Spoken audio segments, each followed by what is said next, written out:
heading up the Nile River with UN peacekeepers, and we're going to a site where opposition forces and government forces are being kept while the leaders of South Sudan negotiate a peace deal in the capital. After 6 years of fighting, South Sudan's civil war is coming to an end. To ensure peace, the government forced more than 50,000 police officers, soldiers, and rebels into camps to become its new unified peacekeeping force. Deployed across the country to handle everything from fighting fires to guarding the president. A little more than a year ago, most people here were trying to kill each other. But today, they're celebrating the opening of this camp.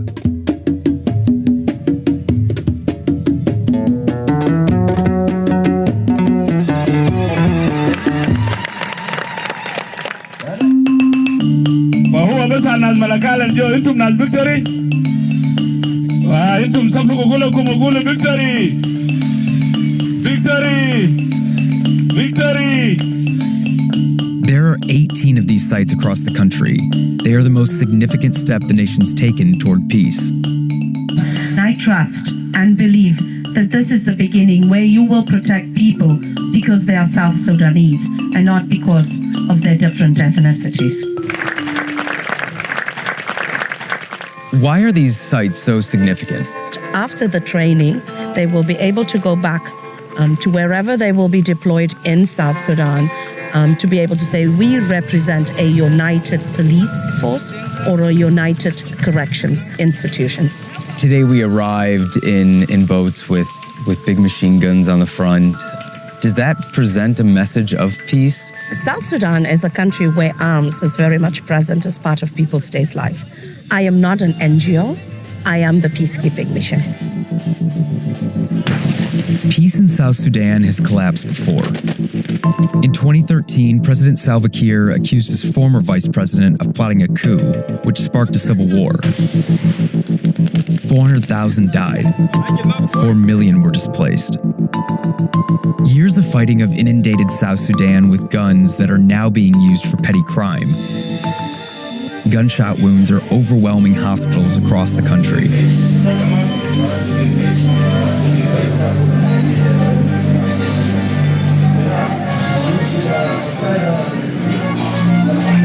Most of them, they are gunshot wounds. Sometimes it is in the head, cervical, chest, abdomen, but 50% are in the limbs. Dr. Hassan Mohammed is working in the country's busiest trauma ward. On any given day, he performs around a dozen surgeries. So most of your cases now are intercommunal violence? Yes. It is not related directly to the conflicts. Most of this is tribal or criminal. Ezekiel Moke was flown to this hospital more than 200 miles from his home after getting shot in both legs. Do you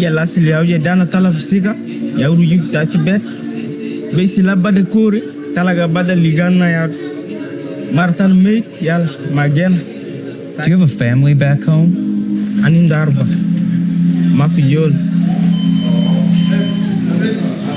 So we'll see the X-ray.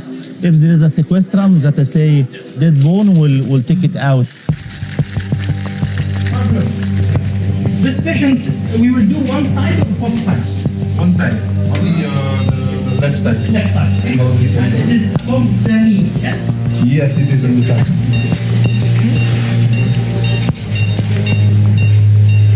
You feel pain? So do you think the peace negotiations that are happening right now are trickling down to these folks that live far outside of Juba? I hope, but you never know. Wait and see.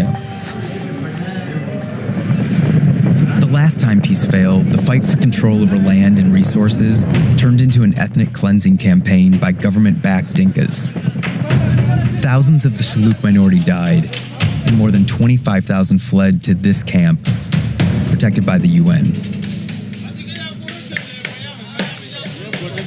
These Shilluk have been living here for years, waiting for the situation in Malakal to be safe enough to go home.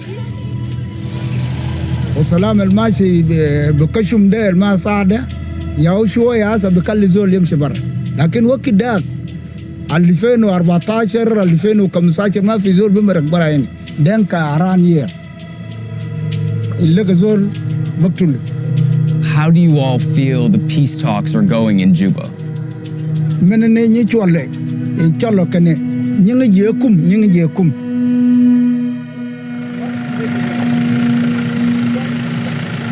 I remember a lot of history happened here. We was play football here, someplace near here. Mayom Yonez fled Malakal when he was a teenager. Can you explain what we're seeing right here? This was a war area. Government coming from this side and rebel from this side. Yeah. And when they came, what did they do? They killed the people, civilians. They don't care about who is it, girl, woman, husband, children. They kill everything here.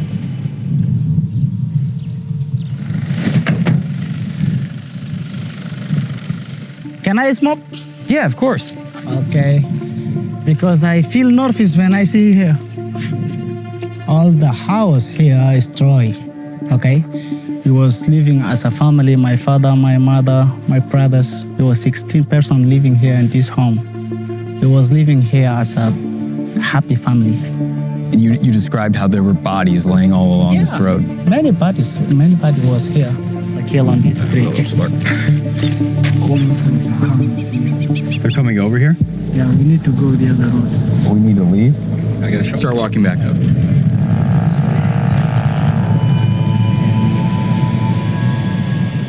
Why did we have to leave this area that we were just in?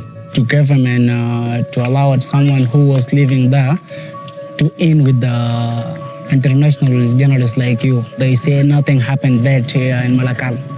They want to hide this news.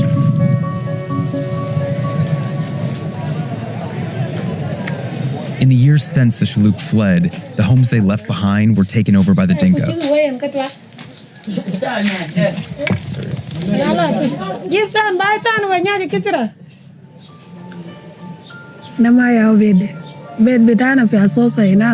Why didn't you go back to your own house?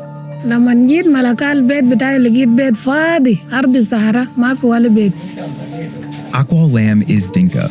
She spent the last 2 years living in a house that's not hers. Why did you pick this house?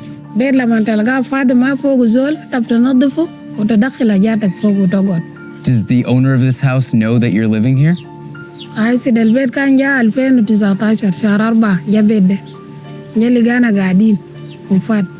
What did he say to you?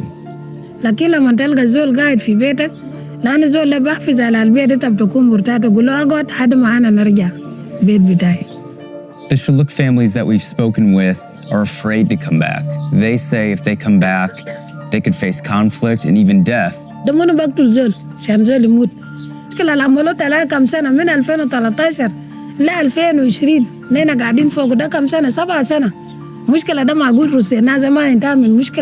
If peace comes to this country and the Shilluk family that used to live here comes back, will you leave?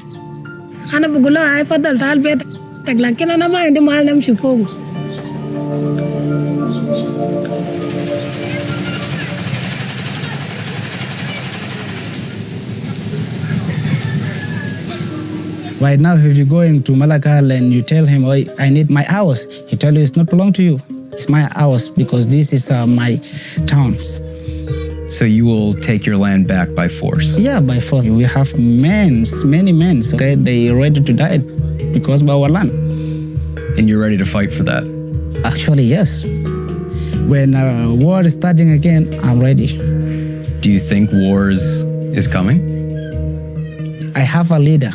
If they told us no war anymore, we will say, okay. If they tell us we will fight again, we're ready.